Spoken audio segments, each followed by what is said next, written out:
Hello दोस्तों, कैसे हैं आप सभी लोग। आप सभी का स्वागत है फिर से हमारे चैनल नॉलेज बाय जी पर। मैं हूं आपका दोस्त समित कुमार, लेकर आया हूं आपके लिए एक और न्यू इन्फॉर्मेटिव वीडियो।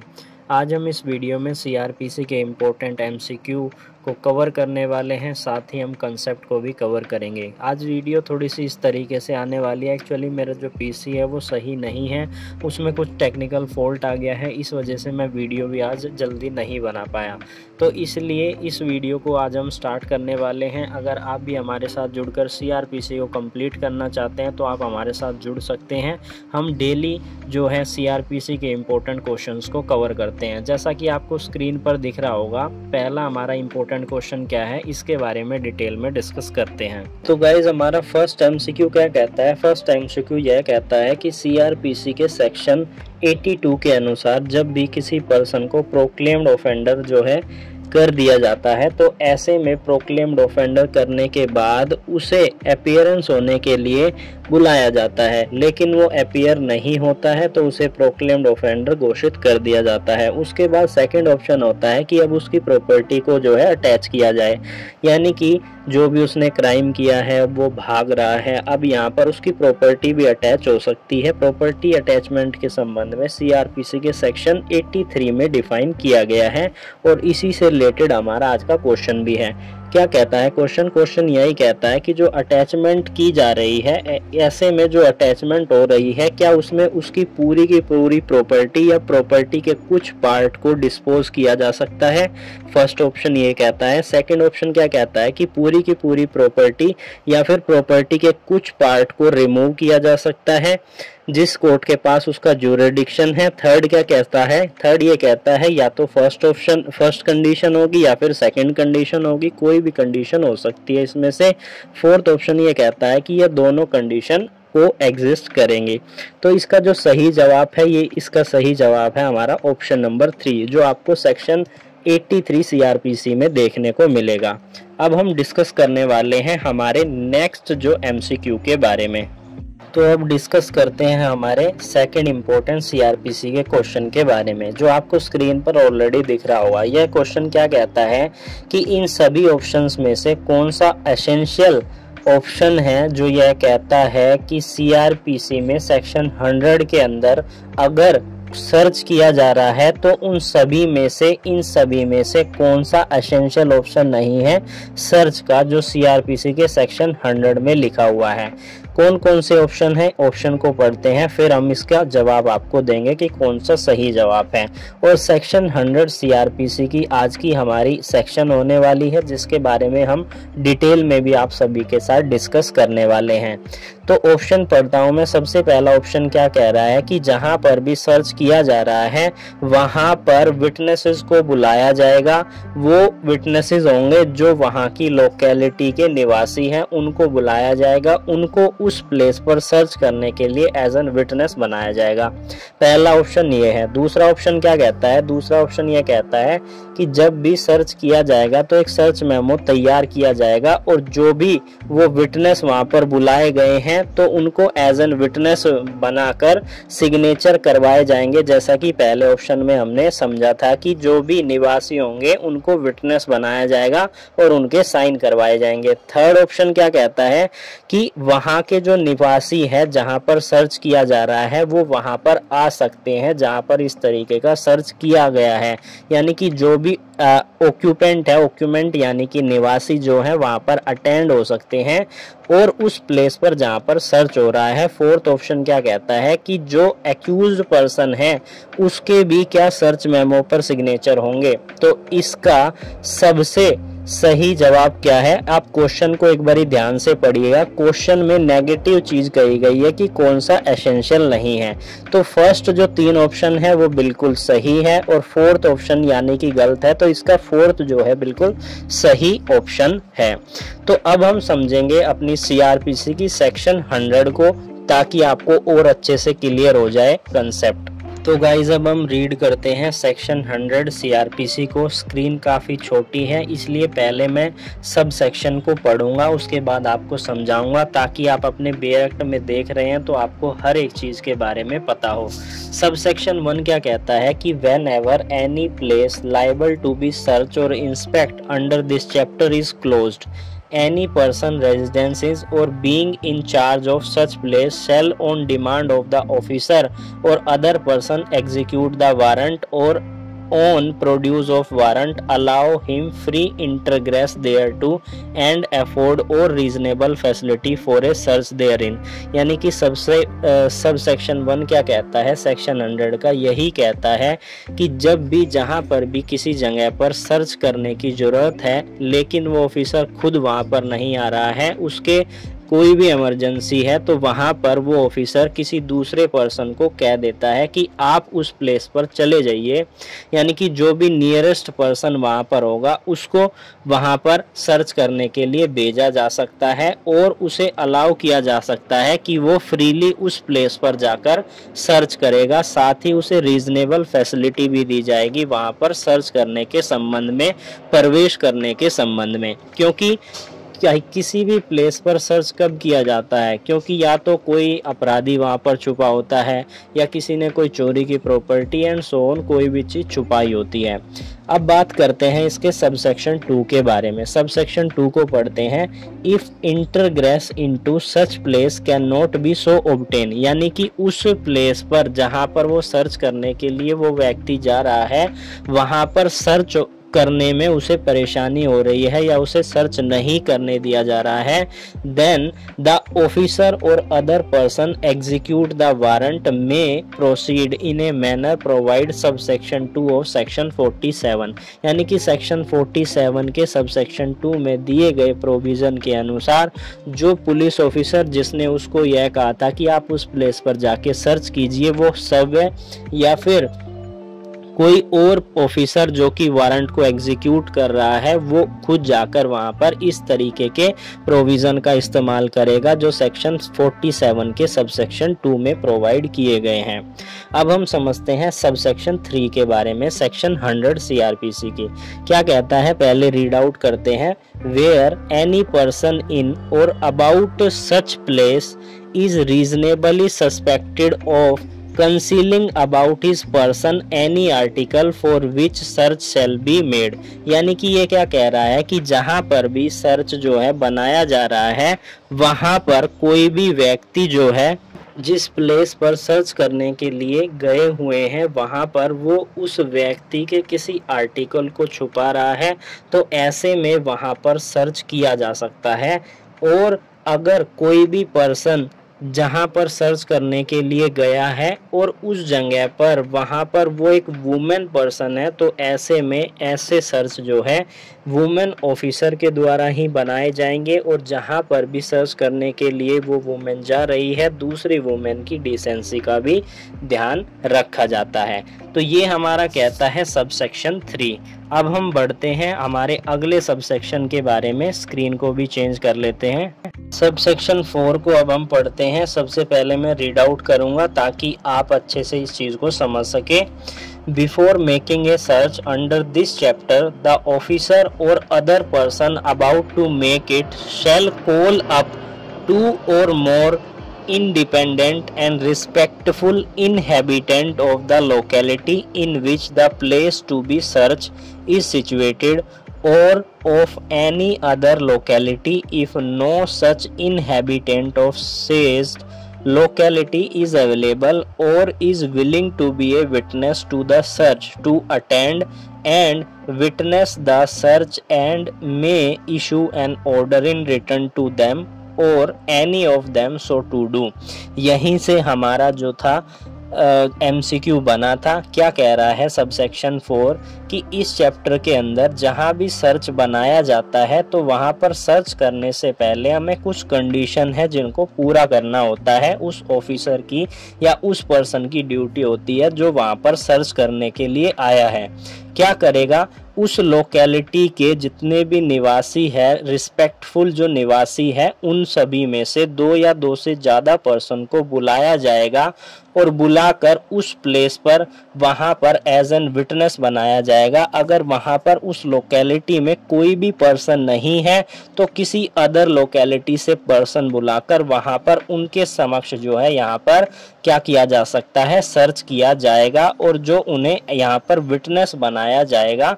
अब बात करते हैं सबसेक्शन 5 के बारे में।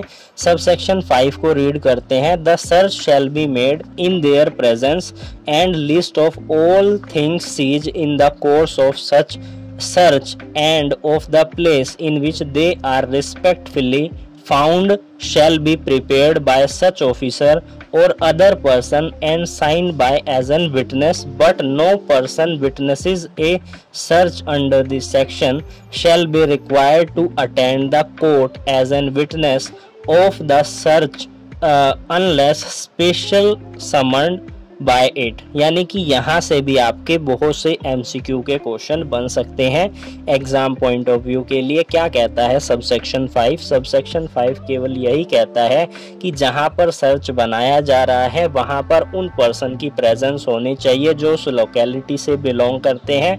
लोकेलिटी से बिलोंग नहीं करते हैं, किसी अदर लोकेलिटी से बिलोंग करते हैं, तो वहाँ पर भी उन व्यक्तियों का होना जरूरी है। और जब भी कोई सामान उस जगह से सीज किया जा रहा है तो वहाँ पर उन चीज़ों की एक लिस्ट बनाई जाएगी, जो कि लिस्ट बनाई जाएगी ऐसे ऑफिसर के द्वारा जो वहाँ पर सर्च कर रहा है। अब इसके आगे पढ़ते हैं। जो भी वहाँ पर व्यक्ति हैं उन सभी के साइन किए जाएंगे एज एन विटनेस बनाकर, और यहाँ पर उन व्यक्तियों को विटनेस बनाकर कोर्ट में प्रेजेंट नहीं किया जा सकता जब तक कि कोई स्पेसिफिकली समन ना भेजा जाए। यानी कि उनको बुलाया तो जा सकता है लेकिन स्पेसिफिकली यहाँ पर समन किया हो तभी बुलाया जाएगा। ऐसे नहीं है कि डायरेक्ट उनको कॉल करके बुला लिया जाए या पुलिस ऑफिसर के द्वारा उन्हें जो है कोर्ट में आने के लिए कहा जाए। अब हम डिस्कस करते हैं सबसेक्शन 6 के बारे में। पहले रीड करते हैं ताकि आपको अच्छे से समझ में आ जाए। क्या कहता है subsection 6? The occupant of the place search or some person in his behalf shall in every instance be permitted to attend during the search। यानी कि जहाँ पर भी सर्च हो रहा है वहाँ के जो निवासी है उन्हें अलाउ किया जाएगा कि वो वहाँ पर आ सकते हैं जहाँ पर सर्च हो रहा है। And A copy of this list prepared under this section, यानी कि जिस भी पुलिस ऑफिसर के द्वारा जो भी चीज़ सीज की गई है तो वहाँ पर जो भी लिस्ट बनाई जाएगी उन सभी पर किसके सिग्नेचर होंगे? विटनेसेस के साइन होंगे जो वहाँ पर उस प्लेस के जो ऑक्यूपेंट है, जो निवासी हैं, and shall be delivered to such person and occupant, और उनको वो है डिलीवर्ड कर दी जाएगी उसकी जो भी कॉपी है। अब बात करते हैं सबसेक्शन 7 के बारे में। When any person is searched under section subsection 3, a list of all things take possession of shall be prepared and a copy thereof shall be delivered to such person। यानी कि सबसेक्शन 3 के अनुसार जो हमने पढ़ा था कि जहाँ पर उस पर्सन के संबंध में वो किसी भी आर्टिकल को छुपा रहा है तो वहाँ पर सर्च करने दिया जाएगा, सर्च की अनुमति है। और जहाँ पर भी कोई पर्सन जहाँ पर वो सर्च कर रहे हैं वहाँ पर कोई महिला है तो ऐसे में उस महिला के यहाँ पर सर्च करने के लिए महिला अधिकारी को ही अलाउ किया जाएगा और उसकी डिसेंसी को ध्यान में रखा जाएगा। सबसेक्शन 7 यही कहता है कि जो भी लिस्ट, जो भी आर्टिकल वहाँ से हम सीज कर रहे हैं सर्च करके, तो उन सभी की लिस्ट बनाई जाएगी और वो लिस्ट की एक कॉपी प्रिपेयर करके उसको दे दी जाएगी। सबसेक्शन 8 क्या कहता है? Any person who without reasonable cause refuse or neglect to attend and witness a search under this section when called up to do so by an order in written delivered or tendered to him shall be deemed to have been committed an offence under section 187 of IPC।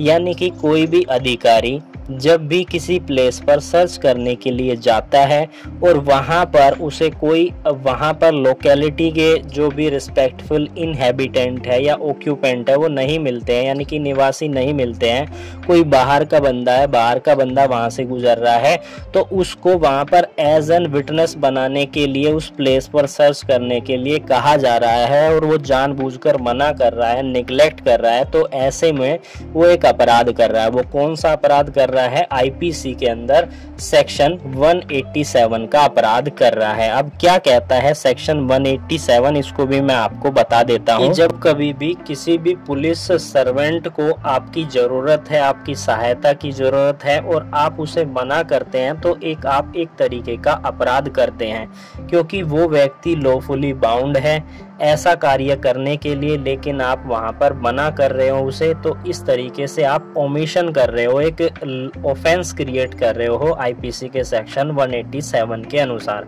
अगर आप ऐसा करते हो तो ऐसे में आपको 1 महीने की सजा और 2000 रुपये तक का आपको फाइन देना पड़ सकता है, या इन दोनों से भी दंडित किया जा सकता है। यह केवल तभी है जब वहां पर वो आपसे केवल सहायता मांग रहे हैं, लेकिन कुछ ऐसे भी सिचुएशन है कि जहां पर ये सज़ा 1 महीने से 6 महीने तक बढ़ सकती है।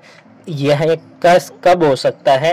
ऐसा तब हो सकता है जब या तो ऑफेंडर वहां पर छुपा हुआ, आपने उसकी मदद नहीं करी तो वो वहां से भाग सकता है, या कोई दंगा होने वाला है, या फिर कोई भी तरीके का हमला वहाँ पर होने वाला है, कोई ऐसा ऑफेंस करने वाला है जिसके लिए उसे गंभीर सज़ा मिल सकती है। तो ऐसे में यहाँ पर उसकी कस्टडी, उस जगह पर सर्च करने के लिए उस व्यक्ति की कस्टडी जरूरी है, इसलिए आपको वहाँ पर सहायता मांगी जा रही है। तो ऐसे में सज़ा बढ़ के 6 महीने तक हो सकती है और फाइन जो है आपका 500 रुपये तक हो सकता है, या दोनों से भी दंडित किया जा सकता है।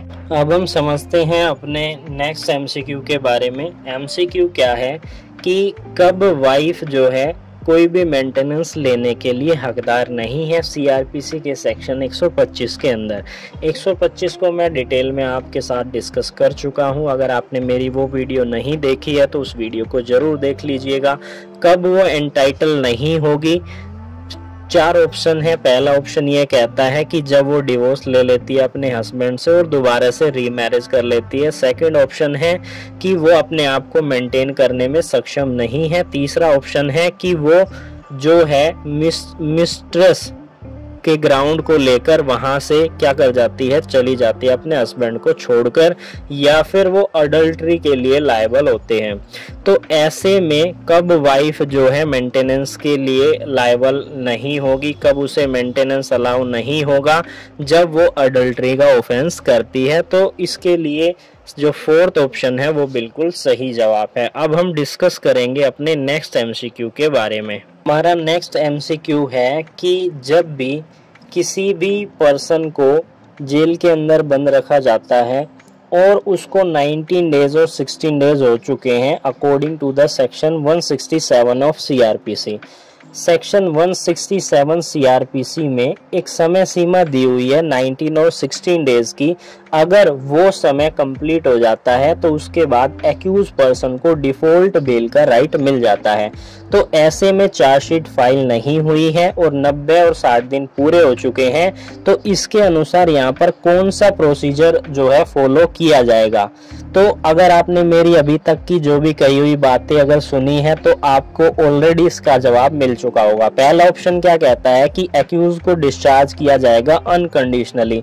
दूसरा ऑप्शन क्या है? एक्यूज के पास बेल का राइट होगा अगर वो बेल को फर्निश कर देता है। तीसरा ऑप्शन क्या कहता है कि एक्यूज पर्सन के पास राइट है बेल लेने का, be default by the subsequent filing of the chargesheet, बाद में जब वो सब्सिक्वेंटली चार्जशीट फाइल करता है अंडर सर्कमस्टांस, एंड फोर्थ है नॉन ऑफ द अबो। तो इसका सही जवाब है हमारा सेकंड ऑप्शन बिल्कुल सही है। 167 को मैं डिटेल में कवर करवा चुका हूं, आप उस वीडियो को भी जरूर देख लीजिए। साथ ही एमसीक्यू भी मैंने कवर करवाए हैं, उसको भी आप देख लीजिएगा। अब हम बात करते हैं नेक्स्ट एमसीक्यू के बारे में। हम बात करते हैं हमारे नेक्स्ट एमसीक्यू के बारे में। क्या कहता है? The category of person who may without the consent be charge and try together included a person accused of. यानी कि जब भी कोई पर्सन जिस पर ऑफेंस का चार्ज है एक से ज़्यादा के ऑफेंस का, तो ऐसे में बिना उसकी कंसेंट के एक साथ चार्ज इकट्ठा करके उसका कब जो है एक साथ ट्राई किया जा सकता है कोर्ट के द्वारा। तो यह तभी की करा जा सकता है जब सेम ट्रांजैक्शन की हो, यानी कि सेम तरीके के ऑफेंस रिलेटेड हो, तभी उन सभी को एक साथ इकट्ठा करके कोर्ट जो है एक साथ उसका ट्रायल चला सकती है। तो फर्स्ट जो है यहाँ इसका बिल्कुल सही जवाब है, different offences committed in the course of the same transaction. तो आज हमने इस वीडियो में सीआरपीसी के इम्पोर्टेंट एमसीक्यू कवर किया, साथ ही एक सेक्शन को डिटेल में समझा। वीडियो अच्छी लगी हो तो वीडियो को लाइक कीजिए और धन्यवाद।